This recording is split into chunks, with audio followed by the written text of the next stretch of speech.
What up, world? What up, Seven Cups family? Today I wanted to share with you about a topic that I get asked about a lot, which is why Carlos and I stopped living together before we got married.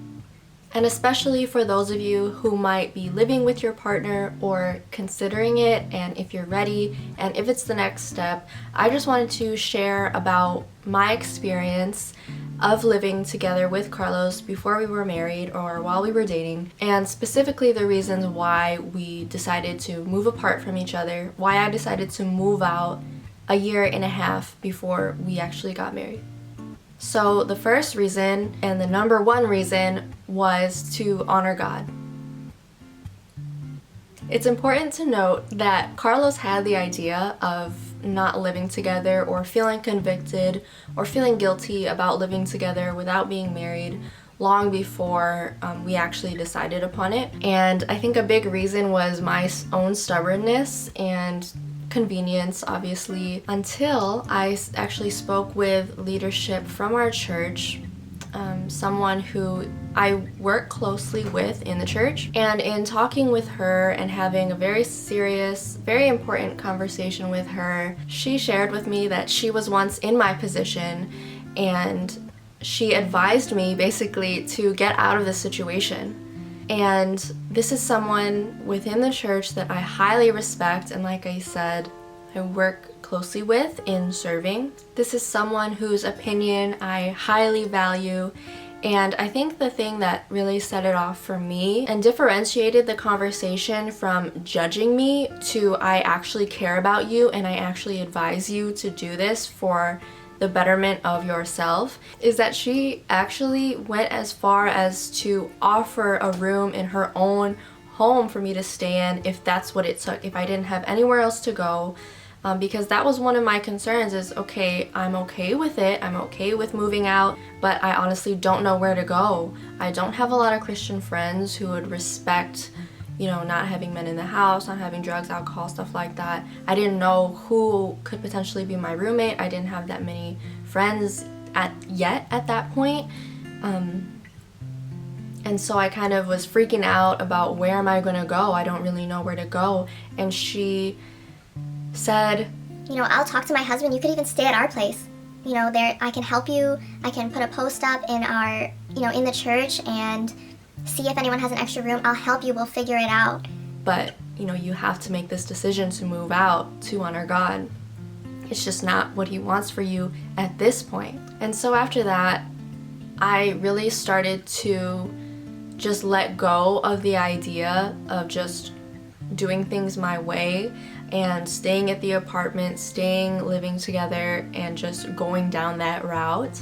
I really just started to submit my plans to God and commit my plans to God of wanting to be with Carlos. And not even that, just wanting to be in God's will.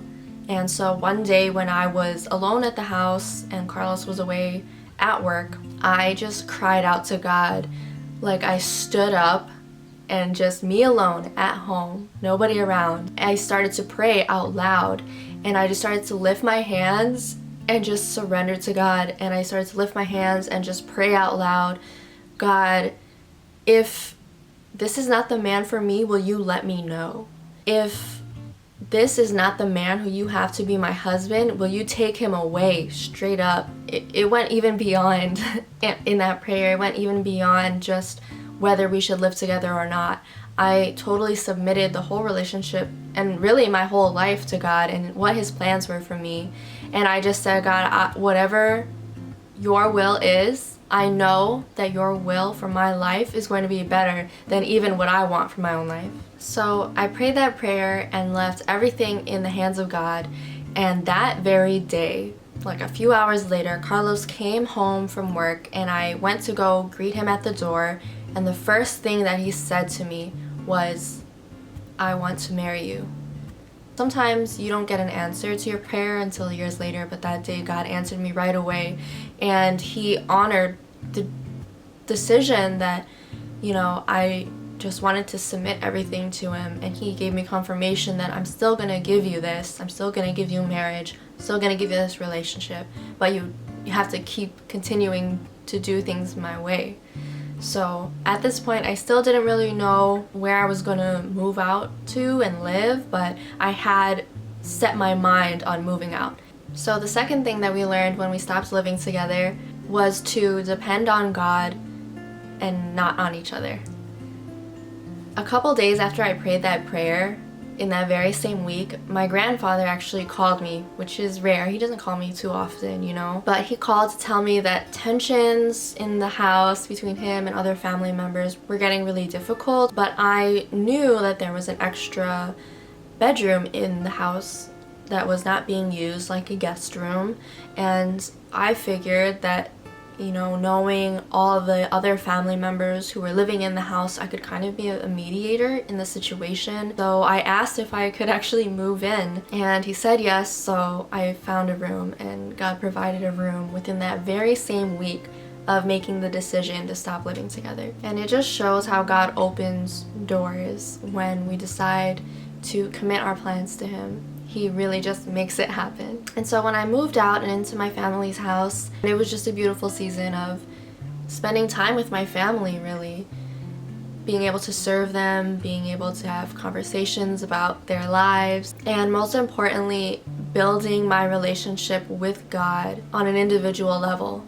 In that time, I had so many just intimate times with God that He would give me songs to write, that He would give me confirmations of how much He loves me, that He would literally hold my hand. And I became comfortable sleeping in a bed alone and just being comfortable being myself without needing anyone else but God. And I even recognized that I would want to call Carlos. He would be the first person I wanted to talk to if there was something good and I wanted to share with him something good that happened, or if I was going through something and I needed just someone to vent to, someone to talk to. He was always the first one that I wanted to pick up the phone and call. But I realized that shouldn't even be the case. If there's something good, I should want to go to God first and thank Him for it.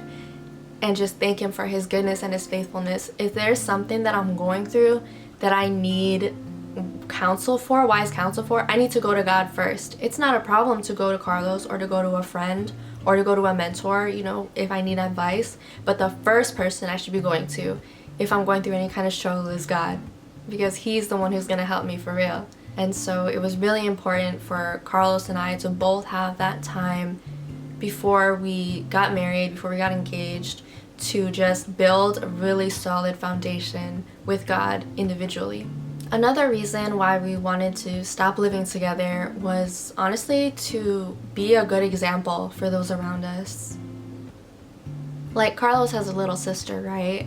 And around this time, she was maybe 6 or 7, and she was seeing us be together all the time. You know, we would sleep over at their house and you know, in the same bed, and she knew that we lived together at the apartment. She's been to our apartment before, and we just didn't like that. Like, we wouldn't want her to be shacking up with her boyfriend if she was, you know, when she gets older. So we wanted to just set a good example for others around us, even to family and friends who were close to us, who knew that we were Christians. Like, what would it look like if we say we honor God, but we're not honoring Him in our relationship? Like, that just doesn't match. And not even to other people, like, it just doesn't match, period. And people would drop us off, you know, like after church, because we didn't have a car at the time, and I would feel kind of guilty or ashamed that they would have to be dropping us off together, and they would see that we lived together. And it's not even like I was afraid that they would be judgmental. It's because, like, deep down I knew that it was wrong, and I felt like I had to explain myself, but I was ashamed because I knew that it was wrong. We really just wanted to set ourselves apart. We wanted people to know that we serve God and we honor God in as many ways as we can. So we just wanted to make it very clear that, you know, even if we weren't having sex anymore, we weren't kissing, whatever, you know, only we know that. If someone's on the outside looking in, they might assume that, like, we are sleeping together, which we were sleeping in the same bed, but we weren't having sex. So I thought that was okay. Like, I thought that was enough for God. But for other people who are on the outside looking in, they don't know that. So we just wanted to make it very clear that we serve God and we are committed to doing things His way, and we're committed to honoring Him. And the final reason why we stopped living together was really to honor each other. Not only honor God, that's number one, but also to honor each other.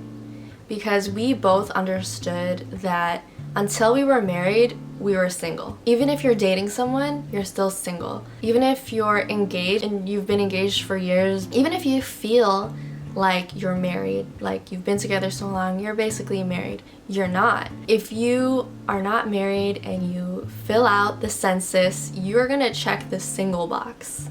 And you should be filling out the census this year, it's 2020. But we understood that we didn't own that person.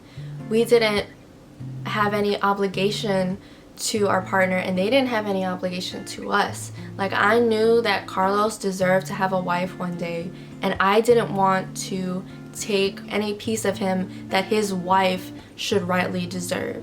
Whether or not that was going to be me, I knew that he deserved that, and he knew that about me.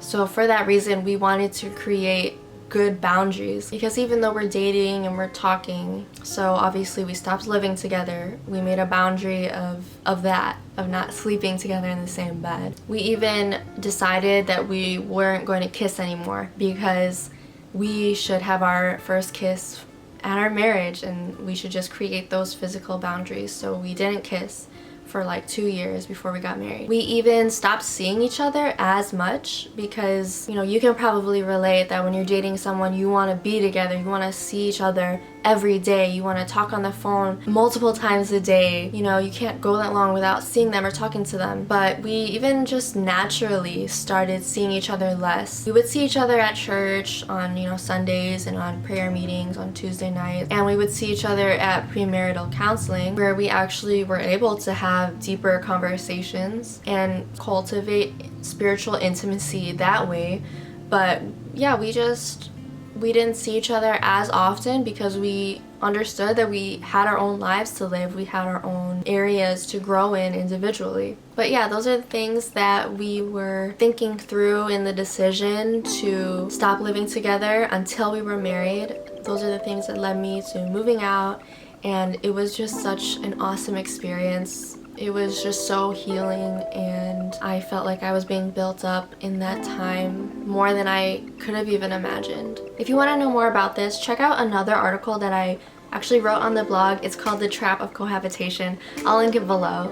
But thank you so much for watching. I hope that my story encourages you and provides some more insight on this topic. Leave me a comment if you agree or disagree, if this video was helpful to you.